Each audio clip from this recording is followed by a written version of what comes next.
الحمدللہ رب العالمین والصلاة والسلام علی اشرف الانبیاء والمرسلین نبینا و حبیبنا و قدوتنا محمد وعلی آلہ و اصحابہ اجمعین، اما بعد۔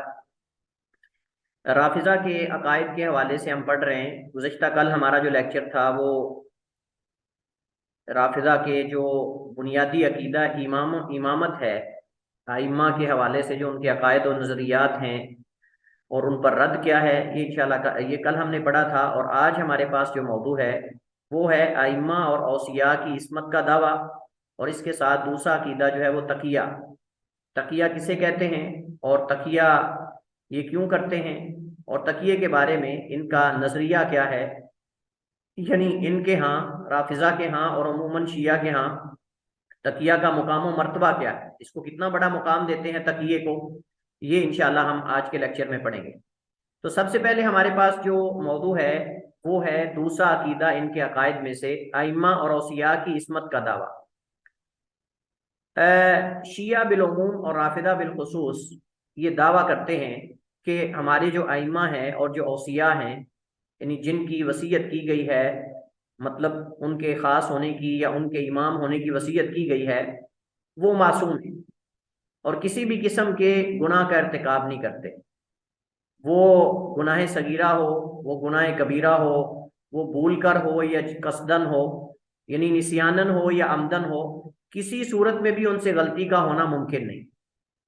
اور اس سے بڑی بات یہ نہیں کہ صرف کسی صورت میں غلطی ان سے نہیں ہوتی، بلکہ کسی عمر میں بھی ان سے غلطی نہیں ہوتی۔ بچپن سے لے کر وفات تک کسی بھی قسم کی غلطی کے مرتکب نہیں ہوتے۔ کیونکہ اب اگلا سوال ہمارے ذہن میں یہ پیدا ہوتا ہے کہ انہوں نے اس مسئلے پر زور کیوں دیا، اور یہ کیوں یہ بات کرتے ہیں کہ ہمارے ائمہ معصوم ہیں اور وہ کسی بھی عمر میں کسی بھی طرح کی غلطی نہیں کر سکتے اور نہ ان سے غلطی ہوتی ہے۔ گویا کہ اگر ہم یہ کہیں کہ نعوذ باللہ ان کے اندر سے یہ پرزہ ہی غلطی والا ختم کر دیا گیا، یہ پرزہ نکال لیا گیا غلطی والا، غلطی ان سے ہوتی ہی نہیں، یہی مطلب ہوا نا مقصد اس کا۔ تو کہتے ہیں کہ غلطی ان سے نہیں ہو سکتی، کسی بھی عمر کے اندر بچپن سے لے کر وفات تک وہ غلطی سے پاک رہتے ہیں۔ اچھا جی، آپ نے کیوں کہا یہ عقیدہ، اس کے پیچھے اصل مقصد کیا ہے؟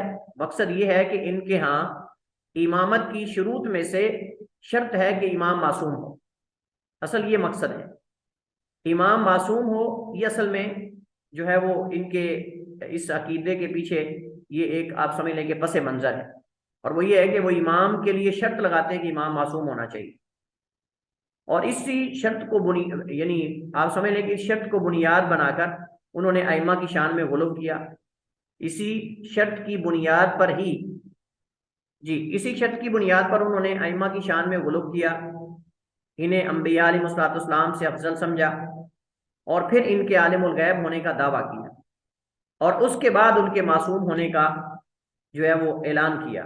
تو یہ آپ سمجھ لیں کہ ایک مرحلہ وار اس اسٹیپ تک پہنچے ہیں، اس جو ہے وہ درجے تک پہنچے ہیں۔ پہلے کہا کہ ائمہ جو ہیں انبیاء سے افضل ہیں، پھر ان کو کہا کہ وہ غیب کی خبریں جانتے ہیں، وہ سب کچھ جانتے ہیں، ان کے پاس تمام انبیاء، اولیاء، اوصیاء، تمام بنی اسرائیل کے علماء کا علم ہے۔ جیسے کہ ہم نے کہا کل پڑھا تھا کہ وہ جفر نامی ایک جو ہے وہ برتن ہے چمڑے کا بنا ہوا، اور اس کے اندر جو ہے وہ تمام انبیاء، اوصیاء اور بنی اسرائیل کے علماء کا علم ہے۔ اچھا جی، وہ جفر کہاں سے آیا؟ کہتے ہیں جی وہ امام جعفر صادق نے جو ہے وہ اپنے کسی شاگرد کو لکھوایا تھا۔ کبھی کسی امام کی طرف منسوب کرتے ہیں، کبھی کسی امام کی طرف منسوب کرتے ہیں، لیکن اصل حقیقت اس کی کوئی ان کے پاس نہیں ہے کہ وہ کیا تھا، کس نے لکھوایا تھا، کہاں سے آیا اور کہاں گیا، اور کہاں وہ گیا، یہ بھی اس بات کی بھی کوئی خبر نہیں۔ بہرحال یہ مرحلہ وار اس طرف آئے ہیں۔ پہلے انہوں نے انبیاء سے ان کو افضل قرار دیا، پھر انہوں نے کہا کہ وہ عالم الغیب ہوتے ہیں، ان کے پاس تمام انبیاء اوصیاء کا علم ہے، پھر انہوں نے کہہ دیا کہ وہ معصوم ہے، انہوں نے کہہ دیا کہ امام معصوم ہے۔ اور معصوم کیوں ہے جی؟ اس کی دلیل عقلی دلیل یہ دیتے ہیں، ویسے تو دلائل ان کے ذکر کریں گے، عقلی دلیل دیتے ہیں، کہتے ہیں کہ امام کی تنصیب کا مقصد اصل میں یہ ہوتا ہے کہ ان کے غیر سے غلطی ہو اور امام جو ہے وہ ان کی اصلاح کرے، امام ان کی رہنمائی کرے، اور ان کے لیے ہادی بن کر آیا ہوتا ہے، ان کی رہنمائی کرنے کے لیے امام تو بنایا جاتا ہے۔ لہٰذا یہ کیسے ہو سکتا ہے کہ جو رہنمائی کرنے والا ہو بذات خود اس سے غلطی ہو؟ یہ تو ہو سکتا ہی نہیں، کیونکہ اس سے تو امام کی تنصیب کے مقاصد جو ہیں وہ فوت ہو جاتا ہے، مقصد بنیادی۔ تو امام آتا ہے لوگوں کی اصلاح کرنے کے لیے، امام آتا ہے لوگوں کی رہنمائی کے لیے۔ اگر امام خود ہی غلطیاں کرے گا اگر امام خود ہی جو ہے وہ معصوم نہ ہو تو پھر وہ لوگوں کی اصلاح کیسے کرے گا؟ یہ عقلی دلیل ہے۔ کہتے ہیں کہ جو قوم کا ہادی ہوتا ہے نا، تو وہ کیسے غلطی کرے گا؟ کہتے ہیں اگر خود قوم کا ہادی غلطی کرے گا تو پھر ہمیں ایک سے زائد ائمہ کی ضرورت پڑے گی، پھر ہمیں ایک سے زائد ائمہ کی ضرورت پڑے گی، پھر اس امام کی اصلاح کے لیے، اس امام کی رہنمائی کے لیے ایک اور بڑا امام آئے گا، اور جب وہ غلطی کرے گا تو اس کی اصلاح کے لیے، اس کی جو ہے وہ ہدایت کے لیے ایک اور بڑا امام آئے گا۔ تو کہتے ہیں کہ اس طرح تو پھر ایک ہی زمانے کے اندر کئی امام جمع ہو جائیں گے، اس طرح تو ایک ہی زمانے اور ایک وقت کے اندر ایک جگہ کے اندر ایک سے زائد امام جمع ہو جائیں گے، اور عقل اس بات کو جو ہے وہ تسلیم نہیں کرتی کہ ایک ہی زمانے کے اندر دنیا کے اندر ایک سے زائد ائمہ ہو۔ کہتے ہیں ایسا نہیں ہو سکتا، کیونکہ اگر ایسا ہو تو پھر تو صاحب ذرا کہ ایک دوسرے کی وہ اصلاح کرتے رہیں گے۔ تو لہٰذا عقلی دلیل دیتے ہیں، وہ کہتے ہیں کہ جو ہادی ہوتا ہے وہ غلطی کرنے والا نہیں ہوتا، کیونکہ اگر وہ غلطی کرنے والا ہو جائے یا اس سے اگر غلطیاں ہوں تو پھر اس کی اصلاح کے لیے ایک اور ہادی کی ضرورت پڑے گی، اور اس ہادی کے لیے پھر ایک اور ہادی کی ضرورت پڑے گی، اور اس کے لیے پھر ایک اور امام کی ضرورت پڑے گی۔ تو کہتے ہیں یہ ایک سلسلہ بہت دور تک چل نکلے گا اور یہ کبھی ختم ہونے والا نہیں، غیر متناہی سلسلہ ہے، یہ غیر متناہی سلسلہ ہے۔ گویا کہ وہ جو متکلمین کہتے ہیں نا تسلسل بالحوادث، جو تسلسل حوادث کے قائل ہیں کہ حوادثات جو ہیں ان کا تسلسل کبھی رکنے والا نہیں، یہ چلتے گئے، اس کے بعد پھر کیا ہے، اس کے بعد پھر کیا ہے، اس کے بعد پھر کیا ہے۔ وہ کہتے ہیں کہ اگر آپ یہ مان لو گے نا تو اس طرح تو پھر ائمہ ختم ہی نہیں ہوں گے، اس طرح تو پھر ائمہ نہ ان کے آغاز کا پتہ چلے گا نہ ان کی انتہا کا پتہ چلے گا۔ تو پھر اصلاح کون کرے گا اور یعنی غلطی کون کرے گا؟ تو اس وجہ سے وہ کہتے ہیں کہ ائمہ کا ہونا یہ تقاضی ہے کہ لوگ غلطیاں کریں اور ائمہ ان کی اصلاح کریں۔ خمینی کہتا ہے علیہ من اللہ ما یستحق، خمینی کہتا ہے کہ ہمیں اس بات پر فخر ہے کہ ہمارے ائمہ علی رضی اللہ تعالیٰ عنہ سے لے کر منقذ البشر، منقذ البشریہ یا منقذ البشر، تمام بشریت کو نجات دلانے والے، تمام بشریت کو نجات دلانے والے صاحب زمان امام مہدی تک سب ائمہ معصوم ہیں۔ علی رضی اللہ تعالیٰ عنہ سے لے کر امام مہدی تک سب ائمہ ان کے معصوم ہیں۔ امام مہدی کے القابات منقذ البشریہ صاحب الزمان ہے، الوصیہ الہیہ خمینی کی کتاب کے اندر یہ بات موجود ہے۔ یہ تو ان کا ایک دعویٰ ہے ائمہ کے بارے میں، اور انہوں نے عقلی دلیل دی اس کی، شرعی دلیل کوئی نہیں، شرعی دلیل اس کی کوئی نہیں ہے، نہ قرآن سے نہ سنت سے نہ ائمہ کے اقوال سے، کوئی ایسی دلیل ان کے پاس موجود نہیں ہے، محض یہ ایک دعویٰ ہے جو بلا دلیل ہے۔ آئیے ہم اس دعوے کا جو ہے وہ رد کرتے ہیں۔ سب سے پہلی بات تو یہ ہے کہ امام کی تنصیب کا مقصد احکام کی تنفیذ ہوتا ہے، جیسا کہ ہر صاحب عقل جانتا ہے، ہر صاحب عقل جانتا ہے کہ امام کی تنفیذ کا اصل مقصد وہ اس کی تنصیب کا اصل مقصد احکام کی تنفیذ ہوتی ہے، کہ اللہ تعالیٰ کے احکامات کو نافذ کروائے، حدود اللہ کا نفاذ ہو، احکام کا نفاذ ہو، امر بالمعروف نہی عن المنکر ہو، مفاسد کو دور کیا جائے، در المفاسد، جلب المنفد منافع، جلب المنافع و در المفاسد، یہ مقصد ہوتا ہے، امن و امان قائم کرنا وغیرہ۔ لہذا منصب کی بقا کے لیے معصومیت شرط نہیں، اس منصب کی بقا کے لیے معصومیت شرط نہیں ہے، اور نہ ہی یہ شرط کا مطالبہ ہے۔ مطلوب صرف یہی ہے کہ بقدر امکان عدل کرے، یعنی جتنا اس کی استطاعت میں ہو اس قدر عدل و انصاف کرے، عدل و انصاف کا بول بالا کرے، الہی کلمت اللہ کے لیے جہاد کرے، یعنی اس سے جو چیزیں مطلوب ہیں۔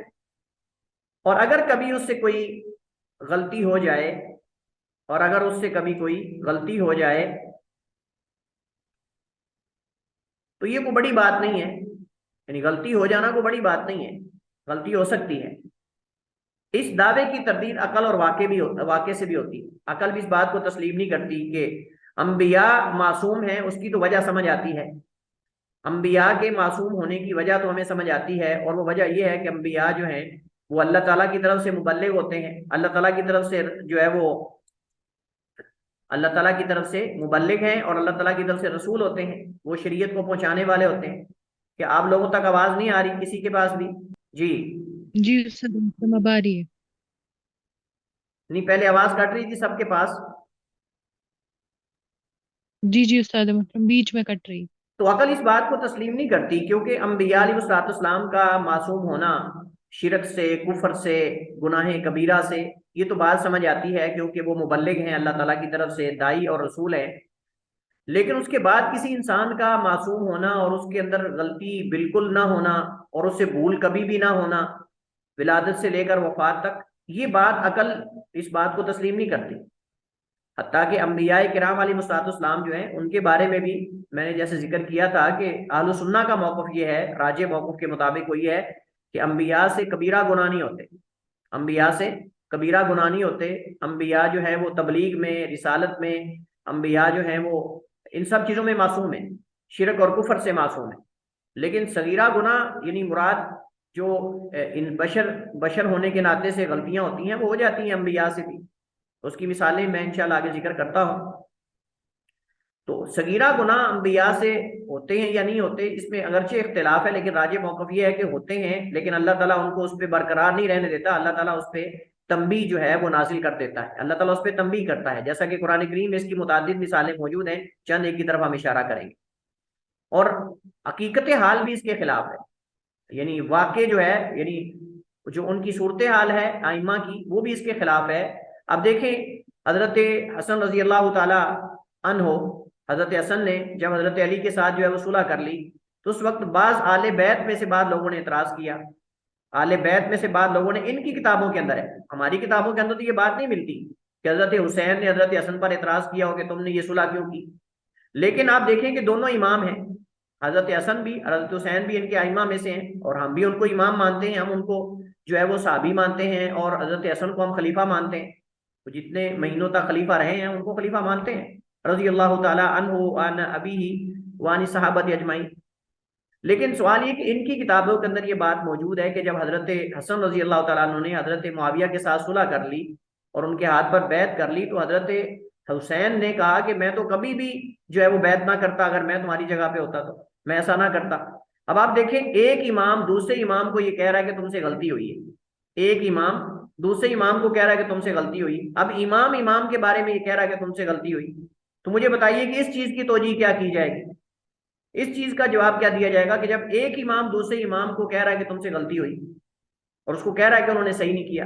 اور بھی اس طرح کی مثالیں متعدد مل جاتی ہیں. لیکن میں یہ حضرت حسن کی حضرت معاویہ کے ساتھ جو صلح ہے یا جو ان کے ہاتھ پر بیعت کرنا، اس حوالے سے بعض ان کی کتابوں کے اندر یہ بات موجود ہے کہ بعض جو آل بیت ہیں انہوں نے اعتراض کیا ہے. تو اگر اعتراض کیا ہے بالفرض تمہاری کتابوں کے اندر یہ بات موجود ہے، اس کا مطلب یہ کہ پھر ائمہ سے غلطی ہوتی ہے، یعنی غلطی ہوئی ہے تو اعتراض کیا گیا نا، اگر غلطی نہیں ہوئی تو پھر اعتراض کیوں کیا گیا ہے. دوسری بات یہ کہ ائمہ کی معصومیت پر کتاب و سنت، اجماع امت اور آل بیت میں سے کوئی ایک بھی صریح دلیل نہیں ملتی، کوئی ایک بھی واضح دلیل ایسی نہیں ہے کہ جس سے ہمیں یہ معلوم ہو سکے کہ ائمہ جو ہے وہ معصوم ہوتے ہیں، کہ ائمہ جو ہیں وہ معصوم ہوتے ہیں. ابھی بھی آواز کٹ رہی ہے آپ لوگوں تک؟ نہیں آپ نہیں کٹ رہی. چلیے ٹھیک ہے جی. اس کے برعکس ہم کہتے ہیں کہ قرآن سے، سنت سے، اجماع امت سے، آل بیت میں سے کسی سے بھی کوئی دلیل ہمیں نہیں ملتی کہ جس سے پتہ چلتا ہو کہ آل بیت کے امام جو ہیں وہ معصوم ہیں. بلکہ اس کے برعکس قرآن و سنت سے انسان کے نسیان اور غلطی کے اس کا اس بات ہوتا ہے کہ انسان جو ہے وہ اس سے نسیان ہوتا ہے اور بھول جانے والا ہے اور اس سے غلطی ہوتی ہے. ابو البشر آدم علیہ السلام جو انسانیت کے باپ ہیں، اور اللہ تعالیٰ نے انسانیت کا آغاز ہی حضرت آدم سے کیا ہے، ان سے بھول ہوئی اور انہیں بھول کر وہ دانہ کھا لیا، اور اللہ تعالیٰ نے قرآن کریم کے اندر ذکر کیا ہے. اب یا تو قرآن کریم سے اس کو ختم کر دیا جائے، تو جب بشریت کے جو باپ ہیں ابو البشر ہیں آدم، ان سے جب بھول ہو سکتی ہے تو کیا کسی دوسرے انسان سے بھول نہیں ہو سکتی؟ موسیٰ علیہ السلام سے جو ہے وہ غلطی سے قبطی قتل ہوا، موسیٰ علیہ السلام سے غلطی سے قبطی قتل ہوا، اور قرآن کریم کے اندر یہ بات جو ہے وہ ایک جگہ نہیں بلکہ متعدد مقامات پہ موجود ہے، اور اس پر انہوں نے جو ہے وہ اللہ تعالیٰ سے توبہ استغفار بھی کی. اس بات کا بھی موجود ہے، وضاحت موجود ہے، اور ان سے یہ غلطی سے ہوا تھا، ان کا قصد اور ارادہ نہیں تھا، لیکن غلطی تو ہے نا. نبی کریم علیہ السلام سے نماز میں بھول ہوئی، ایک دفعہ نہیں بلکہ کئی دفعہ ہوئی، اور اللہ کے نبی علیہ السلام نے باقاعدہ خود اپنی زبان نبوت سے یہ فرمایا کہ انما انا بشر مثلکم فاذا نسیت فذکرونی، انما انا بشر مثلکم انسا کما تنسون فاذا نسیت فذکرونی، میں تمہاری طرح کا انسان ہوں. یا بعض حدیث میں آتا ہے انما انا بشر انسا کما تنسون، میں بھی انسان ہوں، جیسے تم بھولتے ہو میں بھی بھول جاتا ہوں. فَإِذَا نَسِيتُ فَذَكِّرُونِی، پس جب میں بھول جاؤں تو مجھے یاد کروا دو. ذو الیدین والا واقعہ معروف ہے. اللہ کے نبی علیہ السلام کے ساتھ متعدد مقامات پہ ایسا ہوا کہ آپ نے ایک رائے اختیار کی، موقف اختیار کیا، اللہ تعالیٰ نے اس پہ تنبیہ نازل کر دی۔ بدر کے قیدیوں کے حوالے سے مسئلہ واضح ہے کہ اللہ کے نبی علیہ السلام نے صحابہ سے مشورہ کیا کہ اس میں کیا کرنا چاہیے، تو مختلف صحابہ نے مختلف آراء دی۔ حضرت عمر رضی اللہ تعالیٰ عنہ کی رائے یہ تھی کہ ان میں سے یہ ہمارے سارے رشتہ دار ہیں، کسی کا کوئی بھائی ہے، کسی کا کوئی چچا ہے، کسی کا کوئی جو ہے وہ یعنی کہ چچا زاد ہے، مختلف رشتے ان سے ہمارے، تو ہر ایک اپنے رشتہ دار کو قتل کر دے، ان کو چھوڑا نہ جائے، اگر ان کو چھوڑ دیا جائے گا تو ان کو اور زیادہ قوت ملے گی، بڑے بڑے لوگ اس وقت ہمارے ہاتھوں میں ہیں، تو ان کو چھوڑ دیا تو اس سے ان کو اور زیادہ تقویت ملے گی۔ حضرت ابوبکر صدیق رضی اللہ تعالیٰ عنہ کی رائے یہ تھی کہ ان کو جو ہے فدیہ لے کر چھوڑ دیا جائے، جیسے کہ آپ تاریخ کی کتابوں میں پڑھتے رہتے ہیں، سیرت کی کتابوں میں یہ بات موجود ہے۔ اللہ تعالیٰ نے قرآن کریم کے اندر باقاعدہ نبی کائنات علیہ السلام کو اس مسئلے کے اندر جب آپ نے ان کو فدیہ لے کر چھوڑ دیا، اللہ تعالیٰ نے تنبیہ نازل کی، عبس وتولی ان جاءہ الاعمی والی وہ جو آیات اس کا پس منظر آپ دیکھ لیں۔ اس کے علاوہ کئی اور مقامات پہ نبی کریم علیہ السلام، اسی طرح وہ جو عبداللہ بن ابی منافق کی نماز جنازہ پڑھنے کا مسئلہ ہے، بھی قرآن کریم کے اندر جو ہے وہ موجود ہے۔ سیدنا عمر بن خطاب رضی اللہ تعالیٰ عنہ جو ہے وہ کہہ رہے تھے کہ اللہ کے رسول بلکہ آپ کے دامن کے ساتھ لپٹ کر چمٹ کر اللہ کے نبی صلی اللہ علیہ وسلم کے جبے اور آپ کے قمیض کے ساتھ چمٹ کر حضرت عمر کہہ رہے تھے اللہ کے رسول نہ جائیں، اللہ کے رسول اس کی نماز جنازہ نہ پڑھائیں۔ اللہ کے نبی صلی اللہ علیہ وسلم چونکہ رحمت للعالمین تھے، اور آپ فرما رہے تھے کہ اگر اللہ نے کہا ہے نا 70 دفعہ اگر تم بخشش مانگو تو میں اس کو معاف، اگر 70 دفعہ سے زیادہ بخشش مانگنے سے اللہ اس کو معاف کر دے تو میں اس سے بھی زیادہ دفعہ جو ہے بخشش مانگو، بخشش کی دعا کرو۔ اللہ تعالیٰ نے روک دیا کہ آئندہ سے تم نے نماز تو پڑھانا دور کی بات ہے، جنازہ ان کی قبر پہ بھی تم نے کھڑے نہیں ہونا۔ متعدد مقامات پر خود ائمہ نے اپنے عدم معصومیت کا اظہار کیا ہے، اور ان میں سے بعض اقوال ان شیعہ کی اپنی کتب میں، اور ان میں سے بعض اقوال ان شیعہ کی اپنی کتب میں موجود ہیں، جیسا کہ چند ایک کو ہم یہاں نقل کرتے ہیں۔ کلینی اپنی کتاب الکافی کے اندر باب التسلیمی علی النساء میں لکھتا ہے، کہتے ہیں اس میں حضرت علی رضی اللہ تعالیٰ عنہ کے بارے میں نقل کیا ہے کہ وہ نوجوان لڑکی کو سلام کہنا ناپسند سمجھتے تھے، کانا یکرہ التسلیم، اللہ حضرت علی جو ہیں وہ نوجوان لڑکی پہ سلام کہنا ناپسند سمجھتے تھے، اور فرماتے تھے کہ مجھے ڈر ہے کہ کہیں اس کی آواز فریفتہ نہ کر دے، کہیں اس کی آواز مجھے فریفتہ نہ کر دے۔ یہ الکافی کے اندر موجود ہے، اور اس سے بڑی بڑی باتیں موجود ہیں، یہ تو کچھ بھی نہیں ہے۔ اور میں آپ کو بتاؤں ان کی کتابوں کے اندر جیسے یہود نے اپنے انبیاء کی توہین کی اور ان پہ طرح طرح کے الزامات لگائے، انہوں نے اپنے ائمہ کے بارے میں بھی الزامات، جہاں ایک طرف ان کو معصوم مانتے ہیں، دوسری طرف ایسی باتیں بھی موجود ہیں جو ان ائمہ کی اہانت اور توہین کرتی ہیں اور ان کے لیے توہین کا سبب ہے،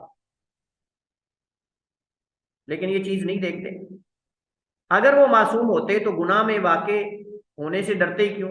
گناہ میں واقع ہونے سے ڈرتے ہی کیوں؟ حضرت علی سے ہی مروی ہے کہ وہ اپنے اصحاب کو فرمایا کرتے تھے میرے سامنے حق بات کرنے یا عدل پر مبنی مشورہ دینے سے گریز نہ کرنا، کیونکہ میں غلطی سے پرامن نہیں ہوں، مختصر تحفہ الاثنی عشریہ اس کے اندر یہ عبارت موجود ہے، نقل کی گئی ہے۔ تو وہ خود کہا کرتے تھے کہ تم جو ہے وہ حق بات میرے سامنے کہنے سے گریز نہ کرنا، اور اگر کوئی عدل پر مبنی مشورہ ہو تو مشورہ بھی مجھے دیا کرو، کیونکہ میں انسان ہوں، غلطی کر جاتا ہوں، تو میری اصلاح ہو جائے گی اس سے۔ غیر انبیاء علیہ السلام میں معصومیت قابل تعریف نہیں ہے، یہ پانچواں جواب ہے کہ انبیاء علیہ السلام کے علاوہ دوسرے لوگوں کے اندر معصوم ہونا یہ کوئی قابل تعریف نہیں ہے کہ وہ بالکل ان سے غلطی نہ ہو، بلکہ قابل تعریف تو نیکیوں پر نفس کے خلاف جہاد کرنا ہے۔ قابل تعریف کیا ہے کہ انسان نیکیوں پر نفس کے خلاف جہاد کرے، اور اسی پر ہی جزا متعین ہے، جیسا کہ قرآن کریم میں متعدد آیات اس کی وضاحت کرتی ہیں، اور حدیث کے اندر بھی اس بات کی وضاحت موجود ہے کہ گناہ نہ ہونا انسان سے یہ کوئی قابل تعریف نہیں ہے، غلطی ہو کر اس سے فوراً توبہ کر لینا یہ اصل میں قابل تعریف ہے۔ آئیے اس کی دلیل ذرا ہم پڑھتے ہیں۔ حضرت ابو ہریرہ رضی اللہ تعالیٰ عنہ کی حدیث صحیح مسلم کی حدیث ہے، فرماتے ہیں رسول کریم علیہ السلام نے فرمایا والذی نفسی بیدی، اس ذات کی قسم جس کے ہاتھ میں میری جان، اس ذات کی قسم جس کے ہاتھ میں میری جان ہے، لو لم تذنبوا، اگر تم گناہ نہ کرو، لذهب اللہ بکم، تو اللہ تمہیں لے جائے، لذهب اللہ بکم، اللہ تمہیں ختم کر دے، تمہیں لے جائے، وَلَجَاءَ بِقَوْمٍ يُذْنِبُونَ، اور اللہ لے کر ایسی قوم کو آئے جو گناہ کریں، فَيَسْتَغْفِرُونَ اللَّهَ فَيَغْفِرُ لَهُمْ، بس وہ اللہ تعالیٰ سے بخشش طلب کرے اپنے گناہوں کی، گناہ کرنے کے بعد اللہ ان کو معاف کر دے، یہ اللہ کو پسند۔ اور اسی وجہ سے اللہ تعالیٰ نے شیطان کو پیدا کیا ہے، اسی وجہ سے اللہ تعالیٰ نے جو ہے وہ جہنم کو پیدا کیا ہے، اسی وجہ سے اللہ تعالیٰ انسان کو آزماتا ہے، انسان پہ پریشانیاں، مصیبتیں اور مختلف فتنے جو ہے وہ اللہ تعالیٰ ان کے اندر انسان کو آزماتا ہے، تاکہ انسان جو ہے وہ اپنے رب کی طرف رجوع کرے۔ اگر ایک انسان پر پریشانی نہیں آئے گی، مصیبت نہیں آئے گی، اور اگر ایک انسان غلطی نہیں کرے گا تو اللہ کی طرف رجوع کیسے کرے گا؟ اللہ تعالیٰ انسان کے لیے، اللہ تعالیٰ نے آزمانا لکھا ہوا ہے، اور آزمائش ہے انسان کے لیے۔ تو جو انسان آزمایا نہیں جاتا، جو انسان گناہ نہیں کرتا، غلطی نہیں کرتا، انبیاء کا تو ہم نے کہا کہ معصوم ہونا سمجھ آتا ہے کہ وہ اللہ تعالیٰ کی طرف سے مبلغ ہیں، پہنچانے والے ہیں، لیکن ائمہ کی طرف سے یہ کہاں سے چیز آ گئی؟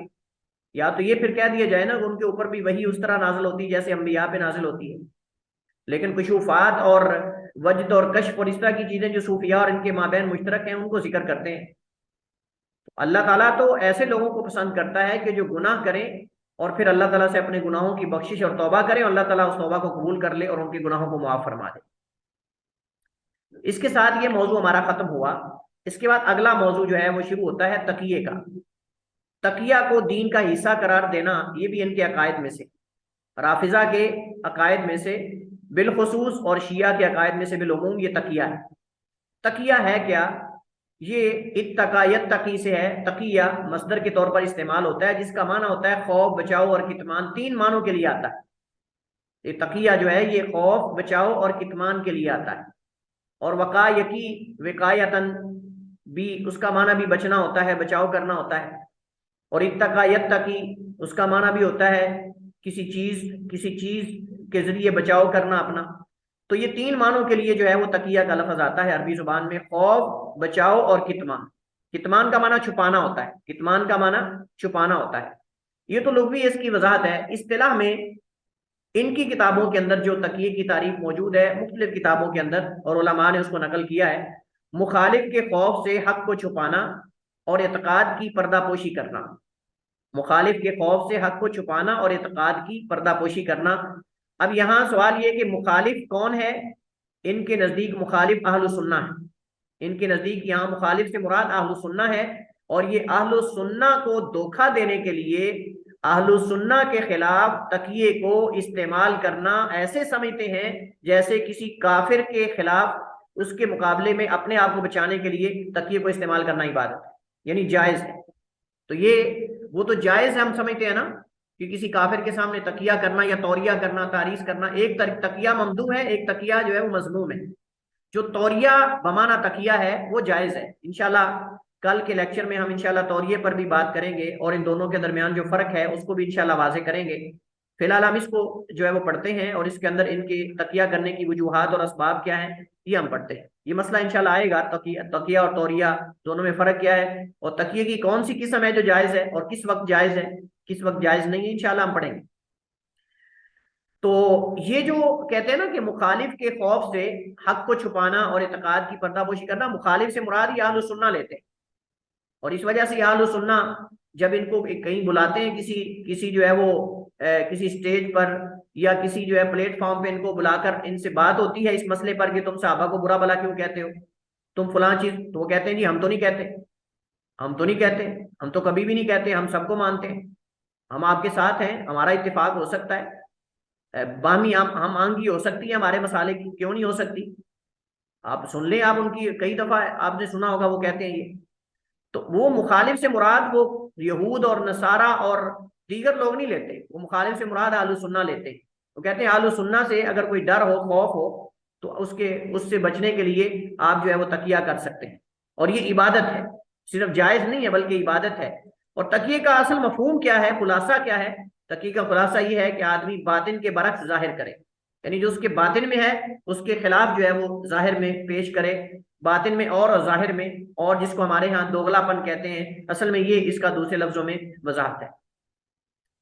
شیعہ کے ہاں تقیہ کا مقام و مرتبہ کیا ہے، یہ ہمارے پاس دوسرا موضوع ہے، اور آخری موضوع تیسرا ہمارا ہوگا کہ یعنی تقیہ انہوں نے کیوں کیا اور تقیہ کا سہارا کیوں لیا ان لوگوں نے۔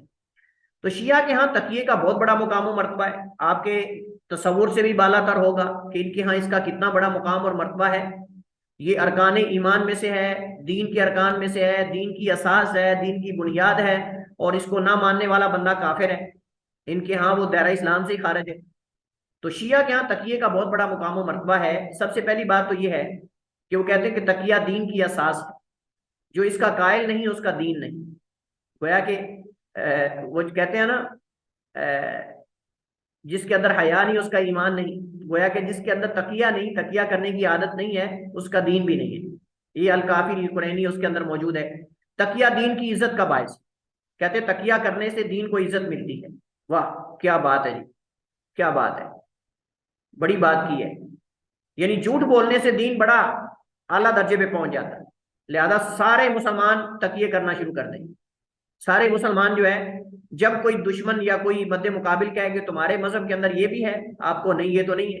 وہ کہ تمہارے مذہب کے اندر 5 وقت کی نماز پڑھنا بھی ہے اور تم لوگوں کو نماز کی طرف دعوت دیتے ہو. کہ نہیں بھائی نہیں، سوری ہم تو نہیں دعوت دیتے. تمہیں کس نے کہا ہم دعوت دیتے؟ تمہیں کس نے کہا ہمارے یہاں 5 نمازیں؟ ہمارے یہاں تو کوئی 5 نمازیں نہیں ہے. وہ کہیں تم امر بالمعروف نہی عن المنکر کا دعویٰ کرتے ہو. امر بالمعروف نہی عن المنکر تمہارے اندر بھی موجود ہے کہ تم یہ فریضے کو بھی سر انجام دیتے ہو. نہیں جی سوری سر، تمہیں کس نے کہا کہ ہم اس فریضے کو اٹھائے ہوئے اور جہاد کا علم بلند کرنے والے؟ نہیں نہیں نہیں، ہم تو جہاد کی بات ہی نہیں کرتے، قطعاً بھی نہیں ایسا کرتے ہم. انہوں نے کہا کہ آپ کے جو ہے وہ تعلقات سعودی عرب کے ساتھ ہیں. نہیں جی نہیں سوری، آپ کو کس نے کہا ہمارے تعلقات سعودی عرب کے ساتھ ہیں؟ انہوں نے کہا تمہارے تعلقات پاکستان کے سلفی علماء کے ساتھ ہیں یا دیگر جو سنی ان کے ساتھ ہیں. نہیں جی نہیں سوری، آپ کو کس نے کہا ہمارے تعلقات سنیوں کے ساتھ ہیں؟ ہرگز بھی ایسا نہیں ہے. ہم تو ویسے ان کے ساتھ بیٹھتے ہیں دھوکہ دینے کے لیے، ہم تو ویسے ان کو الو بنا رہے ہوتے ہیں. آپ کو کس نے کہا؟ یہ آپ دیکھیں گے اکثر اسی طرح ہوتا ہے. اور سارے مسلمان اگر یہ کام شروع کر دیں تو مجھے بتائیے دین کی دعوت کہاں تک پہنچے گی؟ دعوت کیسے کس انداز میں دی جائے جب سارے جھوٹ بولنا شروع کر دیں؟ یہ میں دوسرے لفظوں میں اگر یہ کہوں کہ سارے اگر لنگڑے بن جائیں، سارے اگر اپنی ٹانگیں اوپر اٹھا کے تو چلنا شروع کر دیں سارے مسلمان، تو کیا خیال ہے کیسا لگے گا؟ سارے اپنی ایک ایک آنکھ بند کر لیں ایسے، تو کیسا لگے گا آپ کو؟ تو بالکل ایسے ہے کہ سارے جھوٹے ہو جائیں. یعنی سارے مسلمان ہی صاف ظاہر ہے کہ جب دین کی اساس ہے، جب دین کی بنیاد ہے، اس کا مطلب یہ کہ ہر ایک کو کرنا چاہیے، اور ہر ایک کرے اور ضرور کرے اور ہر وقت کرے اور بلا تردد کرے اور بلا شک کرے اور بلا جھجک کرے. ایک کیسی بات ہے جی، یہ تو کش لگانے والی بات ہے نا ایک، کہ یہ دین کی بنیاد ہے. اس کا مطلب یہ کہ سارے جھوٹے ہو جائیں مسلمان، سارے الٹی باتیں کرنا شروع کر دیں، ساری الٹی باتیں کریں. جیسے میں نے چند ایک مثالیں آپ کو دی. نہیں جی نہیں ایسا تو نہیں ہوتا، تمہیں کس نے کہا کہ ایسا ہوتا ہے؟ جب کوئی مخالف پوچھے نہیں جی نہیں ایسا تو نہیں ہوتا، تمہیں کس نے کہا؟ تو دعوت پھر کس انداز میں دی جائے گی؟ سنیے ذرا. کہتے ہیں کہ تقیے کا ترک کرنا ترک نماز کی طرح.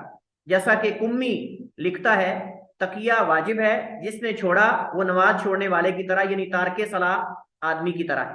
اور آپ جانتے ہیں تارک صلاح کی جو ہے وہ سزا کیا ہے قرآن و سنت کے اندر، آپ جانتے ہیں.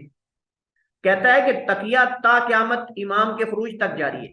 جب تک امام غائب صاحب جو ہے، جو منقذ البشریہ ہیں اور صاحب الزمان ہیں، جیسے پیچھے آپ نے لقب سنے خمینی صاحب کی زبانی، وہ کہتے ہیں کہ یہ جب تک امام غائب نہیں نہ آ جاتا تب تک تقیہ جاری ہے، اور ہم تب تک اپنے آپ کو بچاتے رہیں گے اور امام کے اور اپنے باطل جو نظریات ان کی ترویج کرتے رہیں گے، چاہے ہمیں تقیہ کیوں نہ کرنا پڑے.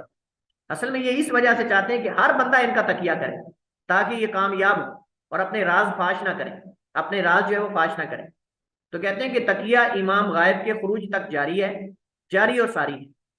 لیکن اس کے خروج سے پہلے اسے ترک کرنے والا دین سے خروج کرنے والا متصور ہوگا، یعنی اس کو دین سے خروج کرنے والا تصور ہوگا. بالکل جیسے آپ نے حدیث ہم نے پڑھی خوارج کے بارے میں، اللہ کے نبی علیہ الصلوۃ والسلام نے فرمایا کہ یہ جو خوارج ہیں یمرقون من الدین کما یمرق السهم من الرمیہ، دین سے ایسے نکل جائیں گے جیسے تیر اپنے ہدف اور نشانے سے نکل جاتا ہے، جیسے تیر اپنے ہدف اور نشانے سے نکل جاتا ہے. تو نعوذ باللہ ان کے ہاں اگر کوئی تقیہ نہیں نہ کرتا امام غائب کے آنے سے پہلے تقیہ پر عمل نہیں کرے گا تو وہ دین سے ایسے خارج ہو جائے گا جیسے خوارج جو ہے وہ دین سے خارج ہو جاتے ہیں.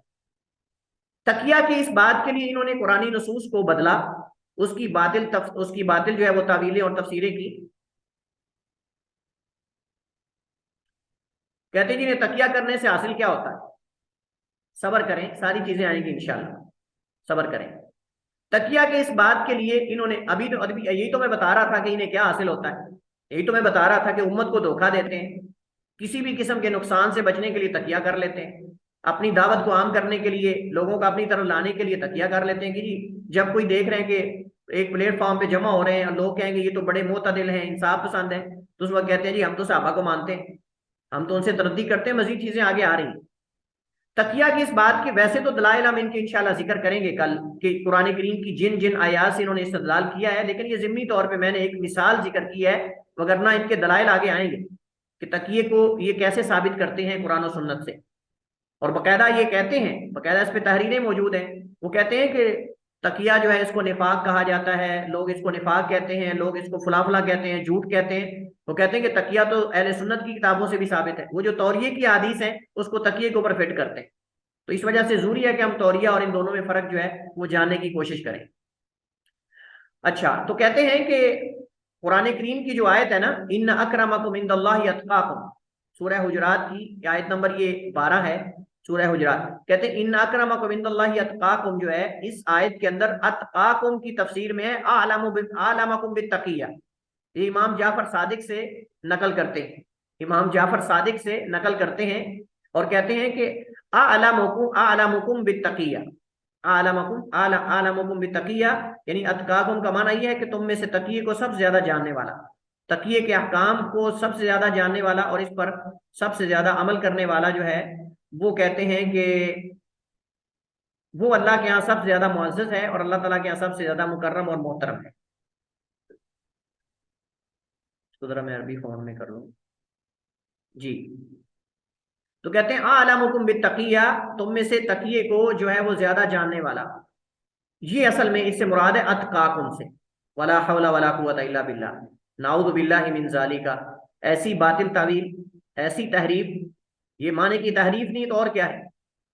اچھا، کہتے ہیں کہ شیعی اور غیر شیعی میں فرق کرنے والی چیز تقیہ ہے، وہ کہتے ہیں ہمارے ہاں جو بنیادی جو آپ سمجھ لیں کہ کسوٹی ہے، ایک پیمانہ ہے شیعی اور غیر شیعی میں فرق کرنے کے لیے، رافضی اور غیر رافضی میں فرق کرنے کے لیے، یعنی جو ہم میں سے ہے یا ہم میں سے نہیں ہے وہ تقیہ ہے، اگر وہ تقیے کو مانتا ہے تو ہم میں سے ہے، اگر وہ تقیے کو نہیں مانتا تو کہتے ہیں کہ وہ ہم میں سے نہیں ہے، اور اس کے حوالے سے باقاعدہ وہ ائمہ کی طرف عبارتیں بھی منسوخ کرتے ہیں، جیسا کہ حضرت حسن بن علی رضی اللہ تعالیٰ عنہما سے روایت نقل کرتے ہیں، کہتے ہیں کہ لولا التقیۃ ما عرف ولینا من عدونا، اگر تقیہ نہ ہوتا نا تو ہمارے دشمن میں سے ہمارا دوست نہ پہچانا جاتا، ہمارے دشمن میں سے ہمارے دوست کا نہ پتا چلتا کہ ہمارا دوست کون ہے، ہمارا دشمن کون ہے، تقیہ ہی ہے جس کی وجہ سے ہم پہچان لیتے ہیں کہ ہمارا دوست ہے یا ہمارا دشمن ہے۔ ترک تقیہ کا گناہ شرک باللہ کے برابر ہے، کہتے ہیں کہ اگر تقیہ چھوڑ دینا تو اس کا گناہ شرک باللہ کے برابر ہے، گویا کہ اللہ کے ساتھ شرک کیا جا رہا ہے، اور اللہ تعالیٰ شرک معاف نہیں کرتا، تو لہذا تقیہ جو بندہ نہیں کرے گا نا، اللہ تعالیٰ اس کو بندے کو بھی کبھی نعوذ باللہ معاف نہیں کرے گا۔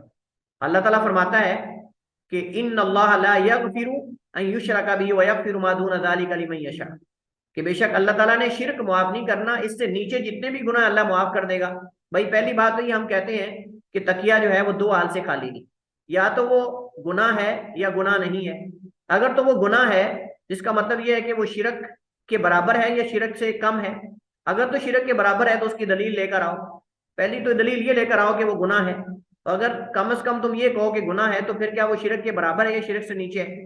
اگر تم کہتے ہو کہ شرک سے نیچے ہے تو پھر اللہ تعالیٰ نے قرآن کریم میں فرمایا وَيَغْفِرُ مَا دُونَ ذَلِكَ لِمَن يَشَاءُ، اس سے نیچے جتنے بھی گناہ اللہ معاف کر دیتا ہے، یعنی نعوذ باللہ وہ یہ ہے کہ اللہ تعالیٰ چور کی چوری معاف کر دیتا ہے، شرابی کی شراب اگر وہ توبہ کر لے تو معاف کر دیتا ہے اس کو، یعنی اس کے گناہ کو، سارے گناہ اللہ معاف کر دیتا ہے، لیکن تمہارے نزدیک تقیہ جو نہیں کرتا اور وہ دنیا سے چلا جاتا ہے، اللہ تعالیٰ اس کو معاف نہیں کرے گا، وَالْعِيَاذُ بِاللَّهِ۔ کتنی بڑی جرت کی بات ہے قرآن کریم اور احادیث کی نصوص کے مقابلے کے اندر، لیکن بالکل بھی خوف و خطر نہیں اس معاملے کے اندر۔ تقیہ کا عقیدہ اختیار کرنے کے اسباب کیا ہے؟ اس میں شیعہ کے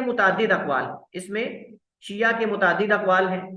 بعض نے کہا کہ یہ نفس، مال، عزت اور مومنوں کی حفاظت کے لیے ہے، بعض کے نزدیک یہ ایک افضل عمل ہے اور افضل اعمال کرنے چاہیے، وہ کہتے ہیں کہ اللہ تعالیٰ قرآن کریم میں فرماتا ہے فاستبقوا الخیرات، تو خیر جو ہے اس کی جمع خیرات ہے، اور آپ جانتے ہیں خیر جو ہے، تو یہ جو ہے وہ تقیے کو یہ افضل ترین اعمال میں سے قرار دیتے ہیں. تو لہٰذا اللہ تعالیٰ نے قرآن کریم میں جو افضل اعمال ہیں ان کی طرف سبقت لے جانے اور ایک دوسرے سے بڑھنے کی اللہ تعالیٰ نے تلقین کی ہے. فاستبقوا الخیرات، کہ نیکیوں اور خیرات کی طرف بڑھ کے آگے ایک دوسرے سے بڑھنے کی کوشش کرو. لہٰذا تقیے کے اندر، جھوٹ بولنے کے اندر کہتے ہیں ایک دوسرے سے آگے بڑھنا چاہیے، اور یہ افضل ترین اعمال میں سے. لیکن صحیح بات یہ ہے کہ ان میں سے کوئی بھی بات صحیح نہیں ہے. اصل بات یہ ہے کہ اس کا آغاز کیسے ہوا. اس کا آغاز کرنے کے کچھ مقاصد تھے. ان مقاصد میں سے ہم یہاں چند ایک کی طرف اشارہ کرتے ہیں. مثلا انہوں نے جب دیکھا کہ ائمہ سے مروی کچھ اقوال ایسے ہیں جن کا آپس میں تعارض ہے، لہذا اب صاف ظاہر ہے کہ ایک امام ایک جگہ اور بات کر رہا ہے، دوسری جگہ اور بات کر رہا ہے. ان کی کتابوں کے اندر یہ نہیں کہ امام نے ایسے ہی کیا ہے، لیکن ان کی کتابوں کے اندر ایک امام سے ایک سے زائد اقوال ہیں اور ایک دوسرے کے ساتھ ٹکراتے ہیں. اب انہوں نے کیا کیا، انہوں نے کہا کہ اب اس کا کوئی حل تو ہونا چاہیے. لہذا انہوں نے یہ تقیے کا جو عقیدہ ہے یہ انہوں نے ایجاد کر لیا، تاکہ ہم کہیں گے کہ یہاں امام صاحب نے جو ہے وہ واقع کے مطابق بات کی ہے، حقیقت کے مطابق، اور یہاں خلاف واقع بات کی، اور وجہ یہ تھی کہ ان کو کوئی مسئلہ تھا، کوئی پریشانی تھی، دشمن سے بچنے کے لیے انہوں نے تقیہ کر لیا. یعنی ائمہ پر یہ الزام لگایا کہ ائمہ نے بھی مشکل مقامات پہ تقیے کیے ہیں، اور وہ ہمیں جو ہے وہ سبق دے کر گئے. تو لہٰذا ائمہ سے مروی متعارض اقوال کی توجیہ کرنے کے لیے انہوں نے تقیے کی اصطلاح ایجاد کی، کہ ہم کہیں گے کہ یہ ائمہ نے یہاں حقیقت کے مطابق بات کی ہے اور یہاں تقیہ کیا ہے. اچھا، ان کی اپنی کتب میں ائمہ سے صحابہ کرام رضوان اللہ مجمعین کے بارے میں مدح پر مبنی کلام پایا جاتا ہے. یہ ایک اور بڑا مسئلہ ہے جو ان کی گلے میں گویا کہ ایک طرح کا جیسے کچھ چیز اٹک جاتی ہے نا، کانٹا جیسے اٹک جاتا ہے. یہ ان کے گلے میں کانٹا ہے، چونکہ ان کی کتابوں کے اندر امام جعفر صادق، علی زین العابدین، حضرت حسن، حضرت حسین، حضرت علی رضی اللہ تعالیٰ عنہ، تمام صحابہ کرام آل بیت کے جو ہیں ان سے صحابہ کرام کی مدح میں، ان کی تعریف میں اقوال موجود ہیں ان کی کتابوں کے اندر. حضرت علی رضی اللہ تعالیٰ عنہ سے، حضرت حسن سے، حضرت حسین سے، زین العابدین سے، جعفر صادق سے، موسیٰ کاظم سے، اور دوسرے تیسرے جو جتنے بھی ائمہ ہیں ان کی کتابوں کے اندر ایسے اقوال جو ہے وہ مروی ہیں. اب انہوں نے کہا کہ اگر ہم یہ بات کریں گے، ان کو سیدھا سادہ مان لیں گے تو یہ تو بڑا مسئلہ ہے. لہذا انہوں نے اس کے لیے پھر یہ کہا، انہوں نے کہا کہ یہ تقیے کے طور پر انہوں نے کیے، کہ انہوں نے جو ہے وہ اگر کسی صحابی کی تعریف کی ہے تو ان کو کسی کا ڈر تھا، اس وجہ سے یا خوف اور فتنے کی وجہ سے انہوں نے یہ باتیں کی ہیں. لہذا اس وقت انہوں نے یہ، اور دوسرے لفظوں میں آپ یہ کہہ سکتے ہیں کہ ان لوگوں نے اپنے پلید اور اپنے ناپاک مقاصد تک پہنچنے کے لیے یہ اصطلاح ایجاد کی ہے، اور اپنے مسلک کو، اپنے اندرون جو خاص قسم کے معاملات ہیں ان کو پوشیدہ رکھنے کے لیے اور امت کو دھوکہ دینے کے لیے انہوں نے جو ہے وہ یہ عقیدہ اور یہ اصطلاح جو ہے وہ اختیار کی ہے. اور اس وجہ سے یہ تقیے کو صبر سے بھی بڑی عبادت سمجھتے ہیں. تقیہ ان کے ہاں صبر سے بھی بڑی عبادت ہے، اور کہتے ہیں کہ تقیے کے اندر جو ہے، بلکہ یہاں اب تقیے کی بات ہی نہیں، باقاعدہ ان کی کتابوں کے اندر اس بات کی صحت موجود ہے. میں انشاءاللہ ان چیزوں کو بھی لے کر آؤں گا اور چیزیں ہم یہ نقل کریں گے انشاءاللہ. ان کی کتابوں کے اندر یہ بات بھی موجود ہے کہ تقیہ تو درکنار سیدھا سادہ جھوٹ بھی بول سکتے ہیں، سیدھا سادہ جھوٹ بھی آپ بول سکتے ہیں. اگر کوئی مسئلہ ہو، مجبوری ہو، عذر ہو، تو آپ سیدھا سادہ جھوٹ بول سکتے ہیں، اس میں کوئی حرج نہیں ہے. اور ان کے ہاں، رافضہ کے ہاں تقیہ جو ہے جیسے میں نے ذکر کیا یہ صبر سے بھی زیادہ افضل ہے. اور دوسری بڑی بات یہ ہے کہ ان کے ہاں تقیہ جو ہے وہ ہر قسم کے قول اور فعل اور معاملے کے اندر جائز ہے. تقیہ ہر قسم کے قول، فعل اور معاملے کے اندر جائز ہے. گویا کہ ان کے ہاں جو ہے وہ تقیے کے اندر کوئی معیار نہیں، کوئی شروط نہیں، کوئی قاعدہ اور ضابطہ نہیں ہے. جو چاہے، جب چاہے، جیسے چاہے، جہاں چاہے، جس مسئلے میں چاہے وہ تقیہ کر سکتا ہے، جھوٹ بول سکتا ہے، اس میں کوئی حرج والی بات نہیں. اور دوسرے لفظوں میں یہ ہے کہ جھوٹ کو پروموٹ کرنے، جھوٹ کو عام کرنے، امت کو جھوٹا بنانے اور جھوٹ کی عادت پیدا کرنے اور جھوٹے لوگ پیدا کرنے کا یہ ایک، آپ سمجھ لیں کہ ایک غلیظ حرکت اور ایک غلیظ جو ہے وہ ایک سٹیپ ہے جو لیا جا رہا ہے. حقیقت کے اندر جو ہے یہ دوسرے لفظوں میں لوگوں کو تیار کرنا ہے جھوٹ بولنے پر، ان کو ٹریننگ دینا ہے، ان کی تربیت کرنا ہے کہ تم اگر سچ بولنے سے بچنا چاہتے ہو تو ایک اور بھی راستہ ہے. آپ جب چاہو کسی کی آنکھوں میں جو ہے وہ آپ جو ہے وہ مرچیں جو ہے وہ آپ اس میں جو ہے وہ دھول سکتے ہو، اور آپ کچھ بھی جو ہے وہ کر سکتے ہو بچنے کے لیے. تو مزید انشاءاللہ اس حوالے سے ہمارے پاس کچھ چیزیں ہمارے پاس ہیں، انشاءاللہ ان کو ہم اگلے لیکچر میں ذکر کریں گے. فی الحال ہم اسی پہ اکتفا کرتے ہیں. واللہ تعالی عالم و احکم، وصلی اللہ وسلم علی نبینا محمد وعلی آلہ وصحبہ وسلم.